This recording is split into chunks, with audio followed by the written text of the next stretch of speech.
Hi, Lisa K. Donner here, editor-in-chief of LibertyNation.com, and with me today is Scott D. Cosenza. Scott is our legal affairs editor, and the topic today is the NRA and the fact that there's basically an internecine fight going on among Wayne Lapierre and Oliver North. Scott, can you talk a little bit about that? Well, yes, Lisa. Wayne Lapierre is the executive director of the NRA, and the Oliver North contingent, let's call them, presented him with a demand to resign.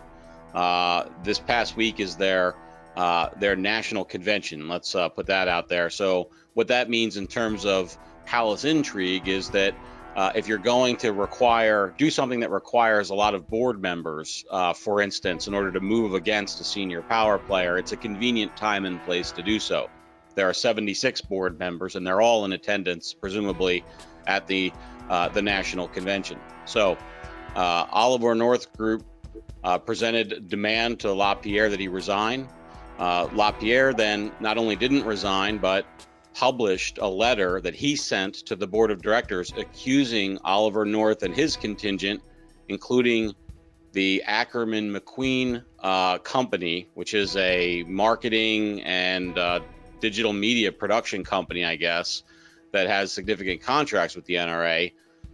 Lapierre says that North is in league with Ackerman McQueen and threatened him illegally to expose or basically to publish lies about him, alleging financial impropriety, and that he refused to resign. And then in the wake of that, Oliver North said that he would not seek a second term as president of the NRA, which is sort of inconsistent with past presidents. So it's sort of a de facto, it's being seen as a de facto that Lapierre has won this battle.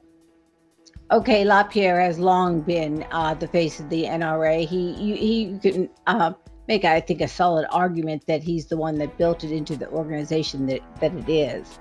Oliver North isn't new to the NRA, but he's not old at it either.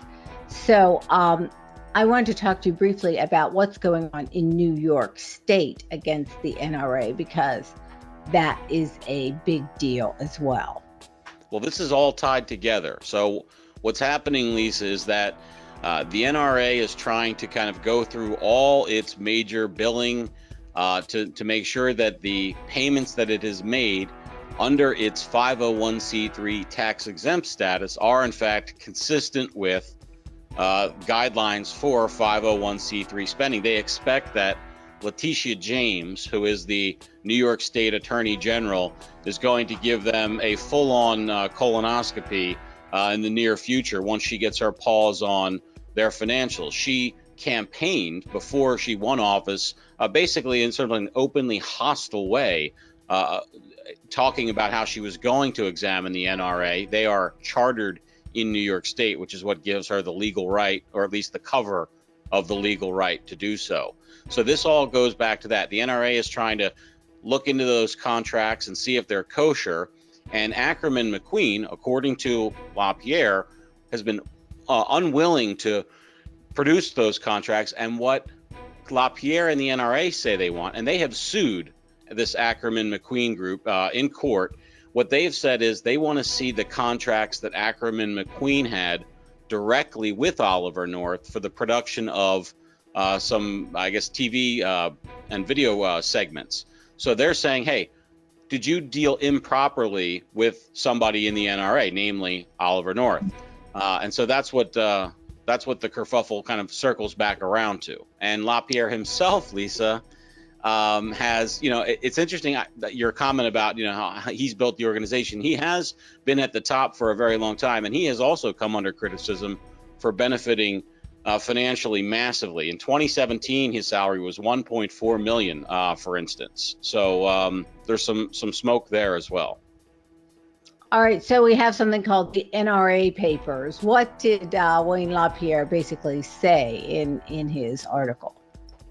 Well, in his letter to the board, he said that the North contingent, the North and Ackerman McQueen, threatened to release unflattering, basically he called them lies, but it was about financial impropriety, and that they were going to make them and the NRA look bad. And he was sort of preempting that by releasing this letter. Do you think that this is a very precarious position for the NRA in New York? I guess I was surprised to find out that they were incorporated, I guess, as a C3 in New York. Is that right, Scott, or do I have that wrong? I think chartered is the right word, Lisa, but I'm not, Okay. there's some fuzziness about that in terms of, I hesitate to Mhm. say with authority that that's the case, but yeah, I had the same reaction to you, which is who didn't get fired because, they Mhm. didn't charter them in, a gun friendly state, or at least a state, Lisa, where, and I have to say this for people, I think Mhm. it's frankly quite shocking how brazen they are about it in New York, but politicians who are willing to use the massive power of public office in order to advance their political interests and punish their political enemies. And we've seen in New York, especially, this goes on. So it's a state, New York is a state, Lisa, without any credible sort of Republican threat to power. And so what that yields is massive corruption. And it would be the same probably if it were no Democrat threat to power in a totally Republican state. But that's not what we have. And we know that Letitia James basically thinks, she's come to this this question with seemingly her mind made up, which is that the NRA deserves to have its tax exempt status removed, which is not the appropriate position for an attorney general to have. So they have a formidable foe in front of them. Okay, but Scott, in places like California and in New York, they just move against Republicans and conservative organizations with impunity. And that's basically what they did with Trump, trying to get a hold of his tax returns. We did see it with Trump and the tax returns. Again, this is New York. Just seems like a I don't have any answer. Yeah, that's right. It's totally unacceptable, and also that's what's coming down the pike for them. All right, and finally, do you think the NRA is really in serious trouble as a result of this? Yes, I do, Lisa. To have a president, Legal trouble is what I'm saying. Yeah. yes, they're chartered in that state or incorporated in that state, and that state attorney general is hostile to their operations. And just like any, I think I talked about this on the Uprising podcast, when when a cop wants to pull you over, if he knows the traffic laws and the stickering laws well enough, all he has to do is sit back and wait for you to make a mistake, because it's impossible to operate a car for very long on the road without breaking a law. Can you imagine how many I's that need to be dotted and T's that need to be crossed for the NRA to operate all their endeavors within all the bounds of the law? I think that there's probably, even, again, if there's not some massive malignancy there, even if it's just the sort of normal bureaucratic stuff, they're so big and the compliance costs are so high, I think a motivated attorney general will find something to bash them with.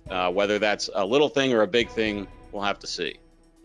All right, by means of self-disclosure, I am a card-carrying member of the NRA, as are you, and you are an NRA-trained instructor, so we should mention that. Yes. But I also want to talk a little bit about the NRA is, their headquarters is here in Fairfax, Virginia. We know that because we shoot in their range. Right down the road.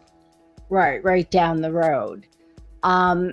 Why do you think they have New York connections?